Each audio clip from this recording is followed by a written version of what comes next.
नमस्कार, मैं कमलाकर शेनॉय फिर से आपके सामने हाजिर हूँ। आज मैं पूरे महाराष्ट्र से, पूरे देश से अपील करना चाहता हूँ कि ये जो स्मार्ट मीटर्स है और ये जो व्हीलिंग चार्जेस महाराष्ट्र में लगाया हुआ है, वो बिल्कुल बेकानूनी है और हम पे थोपा गया है और इसके खिलाफ हमको आवाज उठाना है। 17 फरवरी 2025 को MERC के सामने हमारी हियरिंग होने वाली है और उस हियरिंग में हम पूरी तरह से डट के उसका मुकाबला करेंगे। मगर हमारी महाराष्ट्र की पब्लिक या हमारे मुंबई की पब्लिक को इसकी जानकारी नहीं है और इसलिए वो समझते कि सब सही चल रहा है। हमारे यहाँ लूट चालू है और मुश्किल ये है कि इस लूट में हमारे आमदार, खासदार, कॉरपोरेटर ये जरा सा भी बात नहीं करते हैं। हमारे आमदार, खासदार, कॉरपोरेटर सो रहे हैं। उनको सिर्फ इलीगल कंस्ट्रक्शन के बारे में मालूम रहता है या ब्यूटिफिकेशन के बारे में मालूम रहता है। बाकी ये जो छोटे मोटे चीजें जिसमें हमारा जीना हराम होता है, इसके बारे में ये कुछ भी नहीं बात करते हैं। अब हम MERC में जो 17 तारीख को है 10:30 बजे कफ परेड में है, मैं सभी लोगों से हाथ जोड़ के विनती करता हूं कि वहां आइए और हमको आवाज उठाना है। हमको MERC के जो जजेस बैठे हैं उनके सामने आवाज उठाना है कि वो कैसे काम कर रहे हैं। अब मैं आता हूं मेरिट्स पे आता हूं कि installation of the smart meters. Installation of the smart meters जो है वो RDSS सेंट्रल गवर्नमेंट की स्कीम होती है और वो सिर्फ स्टेट इलेक्ट्रिक डिपार्टमेंट्स के लिए है। यानी कि MSEB है या जो गवर्नमेंट के जो डिस्ट्रीब्यूशन या ट्रांसमिशन एजेंसीज है उनके लिए है, ना कि BHT, टाटा, अंबानी, प्राइवेट, टोरेंट, विरेंट, किसी को यह नहीं लगता है। और उसके बावजूद हम पे ये थोपा जा रहा है स्मार्ट मीटर्स, BHT, अडानी और टाटा वगैरह, ये बाकी जो है वो मैं जो ये निवेदन कर रहा हूं, अगर उसमें गलती है तो मुझे आप जरूर उसमें एजुकेट कीजिए। मेरे हाथ जोड़ की विनती, आप मुझे एजुकेट कीजिए और अगर गलती नहीं है तो उसको इंप्लीमेंट कीजिए। ये जो इंस्टॉलेशन ऑफ स्मार्ट मीटर्स है ये हमसे धोखाधड़ी से बनाया गया, हमसे काफी चीज छुपाई गई है। मैं पूरे डिटेल्स में नहीं जा रहा हूं, मेन मुद्दे दिखा रहा हूं जिसके वजह से आपके खीसे में और हम जैसे दुकानदारों की बर्बादी का एक नमूना है। पहला यह है कि ये जो स्मार्ट मीटर्स है उसको मेट्रोलॉजी डिपार्टमेंट यानी कि वेट्स एंड मेजर्स डिपार्टमेंट, हमारे यहाँ हम जब माप करते हैं तो आते हैं ना, अरे भाई इसका छापा किधर है, उसका छापा किधर, इसका सर्टिफिकेट आज तक हमको नहीं दिया हमने पूछने के बावजूद। और इसका मतलब ये होता है कि मेट्रोलॉजी डिपार्टमेंट ने इसको सर्टिफाई नहीं किया और उसका नमूना ये है कि सबका इन्फ्लेटेड बिल्स आ रहा था और सब बुमाबुम कर रहे थे। इसका ही मतलब है कि ये कानूनी तौर से मेट्रोलॉजी डिपार्टमेंट का बगैर सर्टिफिकेट के काम कर रहे हैं। ये हम पे धोखाधड़ी है, forgery, cheating and misrepresentation of facts है। बाद में हमसे ये छुपाया गया है कि सबकी जब मीटर लग जाएंगे तो वो जो है वो प्रीपेड बिल हो जाएगा। प्रीपेड बिल का मतलब क्या होता है कि आज आप 30 दिन के बाद आपको 21 दिन मिलता है पैसा भरने के लिए, वो आपको 51 डेज का जो क्रेडिट है वो नहीं मिलेगा। आपको मोबाइल फोन जैसे सोचना पड़ेगा कि मैं इसे इलेक्ट्रिसिटी कैसा वापरूंगा और उस हिसाब से आपको पैसा भरना पड़ेगा और खत्म हो गया उसके पहले आपको रिचार्ज करना पड़ेगा। यानी आपके सबकॉन्शियस माइंड में हमेशा मैंने कितना बिल वापरा है, मेरा कितना बैलेंस है, ये आपकी एक नई जवाबदारी बढ़ जाती है। और ये वो नहीं कर सकते हैं क्योंकि प्रीपेड करना या पोस्ट पेड करना ये हमारा डिस्क्रिप्शन है, कस्टमर्स का डिस्क्रिप्शन है, ये इनका डिस्क्रिप्शन नहीं है। उसके बावजूद भी ये हमको झूठा ये गलत जबरदस्ती से स्मार्ट मीटर्स लगा रहे हैं। पुलिस को बुलाने की बात करते हैं, मैं सबको बोलता हूं ये नहीं लगा सकते। जिस दिन ये आपके पास आते हैं उनको दरवाजा बंद करके लॉक कर दीजिए और ये हमारे मीटर चोरी करने के लिए आए, इस हिसाब से पुलिस स्टेशन में कंप्लेंट फाइल कीजिए और ट्रेसपासिंग का केस कीजिए, क्योंकि ये हमारे बिल्डिंग में नहीं उतर सकते हैं मीटर्स की बदली करने के लिए। ये आपके ध्यान में रखिए। बाद में आपसे छुपाया गया है, ये तो प्रीपेड बिलिंग हो गया आपका। फिर टाइम ऑफ द डे यानी सर्जिंग, जैसा आप उबर ओला में कैसे कि पीक पीरियड्स में आपका डबल टिबल होता है, ये सर्जिंग चार्जेस का एक नमूना है क्योंकि ये इलेक्ट्रॉनिक मीटर्स में नहीं होता है। और इसलिए ये बड़े बड़े लोग आज जो इलेक्ट्रिक कंपनी चला रहे हैं उनके फायदे के लिए हमको खड्डे में डाल के हमारी गवर्नमेंट, हमारे आमदार, हमारे खासदार हमको बेवकूफ बना रहे हैं। तो ये आपको जागृत करना। टाइम ऑफ डे मतलब अभी जो पीक पीरियड है उसमें वो भाव बढ़ा देंगे और आपको पता भी नहीं चलेगा। इस और ये हमको बताया नहीं गया है कि हम स्मार्ट मीटर क्यों लगाते हैं। हमको क्या बताया जाता है, आपको कौन सा टाइम पे है वो देखने को मिलेगा, हमको होएगा, मगर पब्लिक को कुछ भी फायदा नहीं है, पब्लिक का नुकसान है, क्योंकि आपका 50 पैसा पर यूनिट भाव बढ़ने वाला है, ये आपसे छुपाया गया है। और इसका फायदा सिर्फ इलेक्ट्रिक कंपनी को होगा, और हमारा नुकसान दूसरी तरह के हमारे जो स्टाफ है, जो मीटर रीडिंग वाले स्टाफ है और स्टाफ है, वो सब निकल जाएंगे, अनएम्प्लॉयमेंट बढ़ जाएगा। ये चीज हमसे छुपाई गई है और ये आज मैं आपको ये बताना चाहता हूं।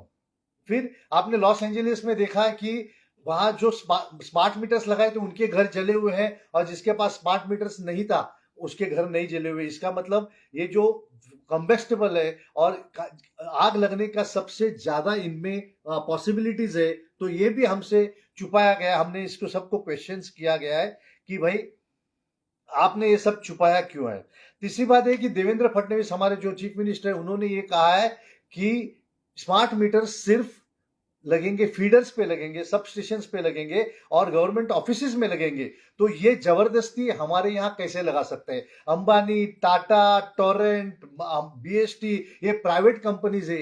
ये आरडीएसएस स्कीम जो गवर्नमेंट की है उसको में नहीं आता है, इसके बावजूद इन्होंने झूठे दस्तावेज बना के अपने आप को इसको इनकॉर्पोरेट करके हम पे ये नया बोझा डालने की कोशिश की है। 29,000 करोड़ हमारा बर्बाद हो रहा है, 29,000 करोड़ हमारा बर्बाद हो रहा है। और जो पहले इलेक्ट्रॉनिक मीटर्स है वो भी बर्बाद हो रहा है, और उसके ऊपर वो एनवायरमेंट पे क्या लॉस होएगा। इतने मीटर्स वो फेंकेंगे कहाँ, उसको डिस्पोज कैसे करेंगे, तो लास्ट में वो नेचर में जाएगा और नेचर की बर्बादी कर रहे हैं। ये सब चीज हमसे छुपाई गई है, ये आपको मैं जानकारी देना चाहता हूं।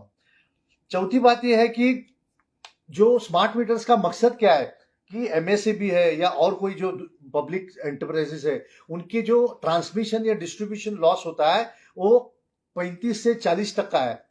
उस ट्रांसमिशन लॉस को इस स्मार्ट मीटर द्वारा ये 15% तक लाने की कोशिश कर रहे हैं। आप देखिए, ये बात बराबर सुनिए, इनके चोरी लबाड़ी के वजह से 40% नुकसान हो रहा है ट्रांसमिशन लॉस में, और इसको गवर्नमेंट को 15% में लाना है। अब बीएसटी का लॉस मालूम है कितना है, 3.5 से 4%। यानी गवर्नमेंट स्मार्ट मीटर्स लगाने के बाद 15% ट्रांसमिशन लॉस तक लाना चाहती है। वो बीएसटी में अभी भी 3.5% है, उसके 25% है। तो वहां बीएसटी में या टाटा में या अडानी में ये लगाने का सवाल ही नहीं आता है, क्योंकि इनमें एफिशिएंसी है, वो चोरी को पकड़ते हैं। मगर गवर्नमेंट जो इंस्टीट्यूशन है वहां आपको तो पता है ऊपर वाला ही मालिक है। हमारे आमदार खासदार तो आंख बंद करते हैं हर चोरी में, हर लबाड़ी में। और आज हमको फंसाने में भी इन्होंने अपनी आंखें बंद की है। अगर मैं गलत बोलता हूं तो आमदार खासदार कॉर्पोरेटर आप हमको बताएं, मैं आपका पैर छूने के लिए भी तैयार हूं। अगर ये 4% हुए तो ये 15% तो गवर्नमेंट चाहती है, मगर हमारा 15% से 25% है। तो हमारे यहाँ स्मार्ट मीटर्स लगाने की जरूरत क्या है। अब हमको कैसे बेवकूफ बनाया जाता है, देखिए एग्रीकल्चर यूनिट जो सेक्टर है उसका 43,000 करोड़ का एरियस है। कितना, 43,000 करोड़। और कमर्शियल का कितना है, कुछ 300 करोड़ है। और रेसिडेंशियल का कितना है, कुछ 1600 करोड़ है। अब ये 300 करोड़ जमा करने के लिए 29,000 करोड़ का स्मार्ट मीटर्स लगा रहे हैं। और ये लिखित है गैजेट में, 22 मई 2022 का गैजेट में ये लिखा हुआ है कि एग्रीकल्चर सेक्टर को स्मार्ट मीटर्स नहीं लगेगा। यानी जहां चोरी होती है, जहां एरियर्स है 43,000 करोड़ का, वहां स्मार्ट मीटर्स नहीं लगाने वाले हैं। और जहां 4% ट्रांसमिशन है जबकि आपको 15% का एक्सपेक्टेशन है, वहां जबरदस्ती से लगा रहे हैं। इस तरह से हमको बेवकूफ बनाया जाता है। और ये जो प्राइवेट कंपनी है इनके ऊपर हम फौजदारी यानी क्रिमिनल प्रोसिक्यूशन भी अभी लॉन्च करेंगे, क्योंकि आपने हमसे धोखाधड़ी की है और ये धोखाधड़ी हम किसी भी तरह से सुनेंगे नहीं। तीसरी बात यह कि हमारे प्राइवेसी के खिलाफ जाता है। प्राइवेसी का खिलाफ मतलब कैसा, आप वहां जो बैठे हुए हैं मीटर्स देखने के लिए, उनको पता चलता है कि आप दिन में कितने बार कितने घंटे बाहर रहते हो। आपका मीटर चलता नहीं दिन में, वहां बाबा ये टाइम से ये टाइम, यहाँ घर पे कोई नहीं रहता है। आप 15 दिन के लिए बाहर गांव गए तो इनको इंफॉर्मेशन मिल जाती है कि ये घर पे कोई नहीं है। तो अगर उसमें से कोई भ्रष्ट अधिकारी है तो चोर डकैती के लिए कितना ईजी है भाई, ये घर पे कोई नहीं, आप जाओ चोरी करो, लबाड़ी करो।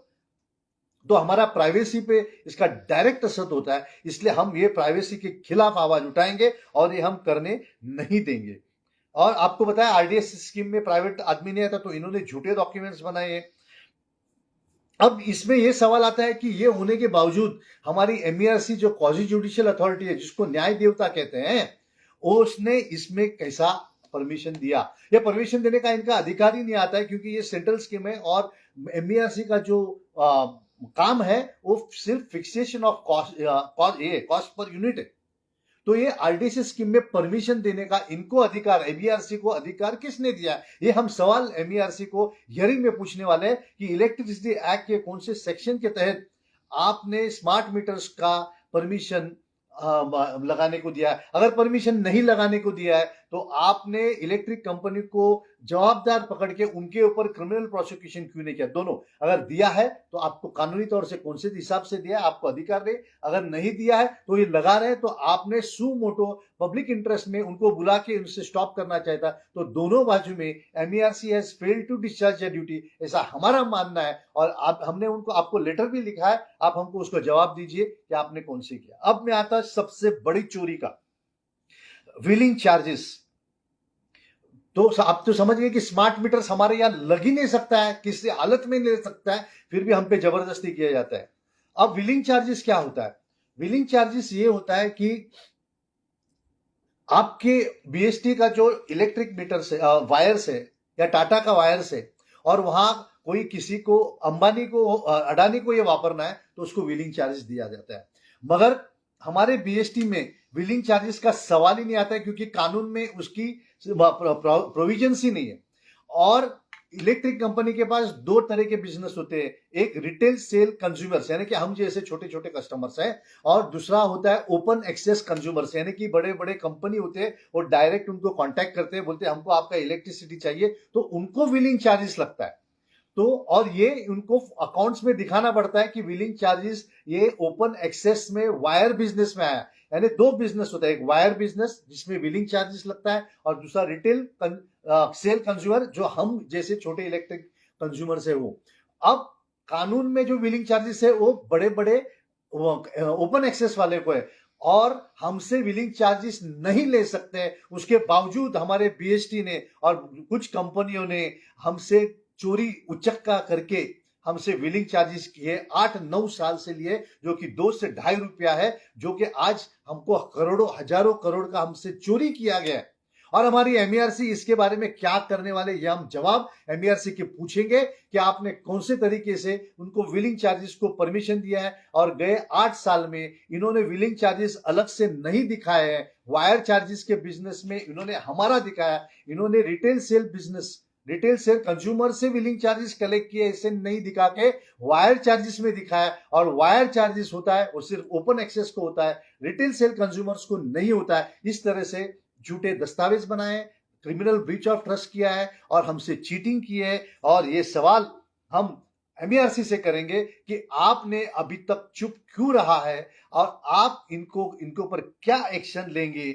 और रोज आपको बताना चाहता हूं, व्हीलिंग में कम से कम रोज का 100 करोड़ रुपया पूरे महाराष्ट्र से जमा होता है। सिर्फ एमएससीडीसीएल उनसे ही वही रोज का कम से कम 40 करोड़ रुपया कमाते हैं बेकानूनी, हमको लूट के। और फिर भी वो खड्डे में, और फिर भी अभी 20% भाव बढ़ाना चाहते हैं। इस तरह से हमारी लूट इसलिए चालू है कि हम बेवकूफ है, हम गद्दार है। वो नहीं, हम खोल के बैठे, हमारी तिजोरी तो चोरी करेंगे ना। इसलिए इस माध्यम से आप सबको विनती करता हूं कि जगह हो जाओ। आज आपको अपने लिए लड़ना है, हमारे आमदार खासदार कॉर्पोरेटर ये हमारे लिए नहीं है। ये जो हजारों करोड़ों रुपया खर्चा करते हैं वो खुद के लिए खर्चा करते हैं, ये सर्विस के लिए है। मगर ये सर्विस को आज हमारे आमदार खासदार कॉर्पोरेटर ने इनको प्रोफेशन बनाया है, और प्रोफेशनली ये हमको अपने बकरे समझते हैं काटने के लिए। और इसके आगे हम नहीं करेंगे। हम आमदार खासदार कॉर्पोरेटर को उनकी जगह दिखाएंगे कि आप हमारे सेवक हो और आपको क्या काम करना है और क्या नहीं करना है। तो व्हीलिंग चार्जेस में क्या किया इन्होंने झूठे दस्तावेज बनाए, इन्हें फॉल्सिफिकेशन ऑफ अकाउंट बनाए, इन्होंने कानून का उल्लंघन किया है, और इसमें एमईआरसी ने आंख बिचौली किए। अब स्मार्ट मीटर्स की तरफ आपको मैं बताना चाहता हूं कि स्मार्ट मीटर्स के 2003 केस नंबर 2003 ऑफ 2022 में एमईआरसी ने आदेश दिए हैं कि इलेक्ट्रिक कंपनीज को, अगर आपको रिप्लेसमेंट करना है तो हर कंज्यूमर को नोटिस दिया जाएगा, और उनको ऑप्शन दिया जाएगा कि इलेक्ट्रॉनिक्स मीटर मांगता है, एनालॉग मीटर मांगता है, स्मार्ट मीटर्स मांगता है, मगर आप जबरदस्ती नहीं कर सकते हो। आपको रिटर्न सबमिशंस लेना है। मगर ये स्मार्ट मीटर्स लगाने के टाइम पे ये हमको बेवकूफ बना के, पुलिस की धमकी देके, गवर्नमेंट का धमकी देके हमको बेवकूफ बनाया, और ये चीटिंग का केस होता है। आप पुलिस स्टेशन में उसके खिलाफ कंप्लेंट कर सकते हो। kamlakarshuna.com मेरा वेबसाइट है, उसमें सब आपको इंफॉर्मेशन, इसमें फॉर्मेट्स आपको मिल जाएगा। फिर ये बात आता है कि हमारे एमईआरसी क्या कर रही है, और ये सवाल हम 17 तारीख को एमईआरसी को पूछेंगे कि आपने ये चीज में अभी तक क्या किया है और आप चुप क्यों बैठे हैं। अब इसमें आपको ये बताना चाहता हूं,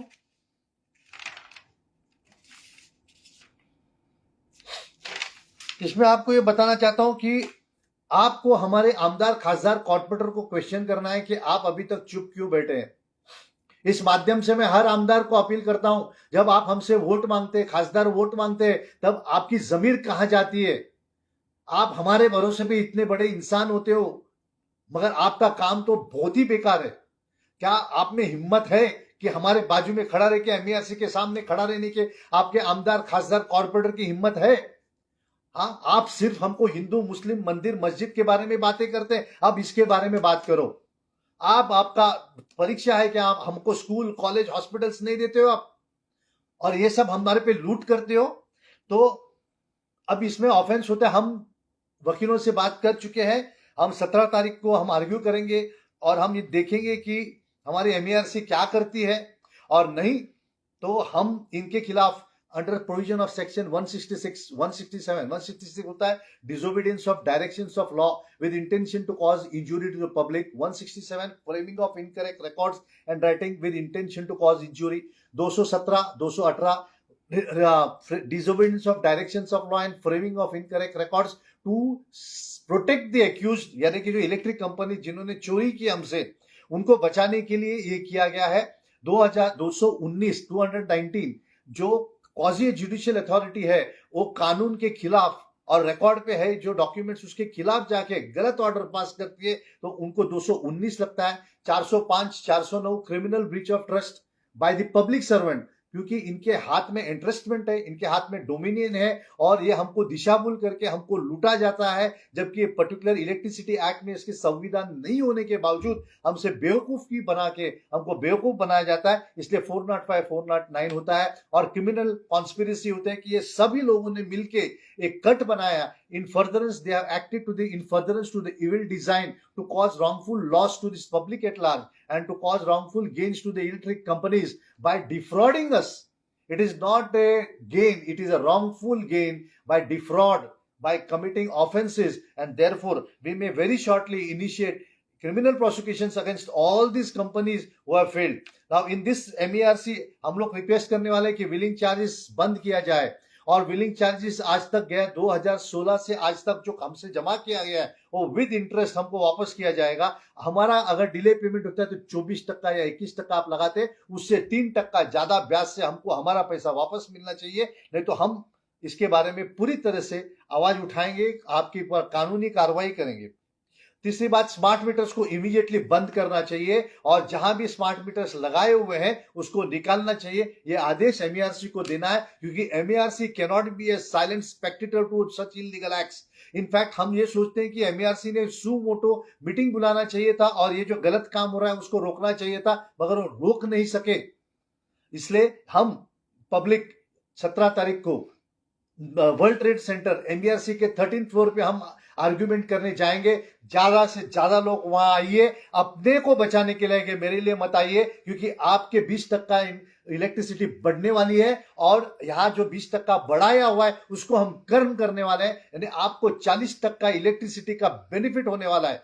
अगर आप चाहते हो, आप सोचिए कि इससे हम छोटे छोटे दुकानदार कैसे जिएंगे। इस माध्यम से मैं हर दुकानदार को, हर एसोसिएशन, जो बिजनेस एसोसिएशन है, जो शॉप्स एसोसिएशन है, जो होटल एसोसिएशन है, जो ये सब एसोसिएशन, इलेक्ट्रिसिटी एसोसिएशन है, कपड़ों का एसोसिएशन है, इनको सबको मैं हाथ जोड़ के विनती करता हूं कि 17 तारीख को एमईआरसी के ऑफिस में 13th फ्लोर पे वर्ल्ड ट्रेड सेंटर को हमको सपोर्ट करने आइए, और एक प्रेशर क्रिएट कीजिए कि हम पे जुल्म नहीं कर सकते हैं, आप हम पे जाति नहीं कर सकते, आप कानून का उल्लंघन करके हमको लूट नहीं सकते हैं। ये सिग्नल जाना चाहिए और ये आमदार खासदार कॉर्पोरेटर को भी सिग्नल होना चाहिए। आप हमारे साथ है तो ठीक है, नहीं तो हम इतने मजबूत है कि आपको हमको आपकी जरूरत भी नहीं है, हम खुद लड़ेंगे और खुद जीतेंगे। पर अगली बार जब इलेक्शन को आप हमसे वोट मांगने आएंगे तो कौन से मुंह से आएंगे उसके बारे में सोचिए।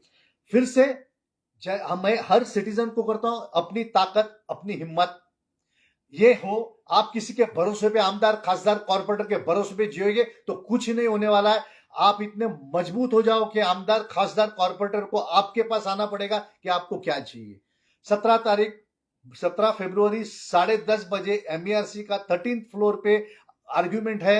सभी लोग आइए और अपने आप को बचाने के लिए आइए। जय हिंद।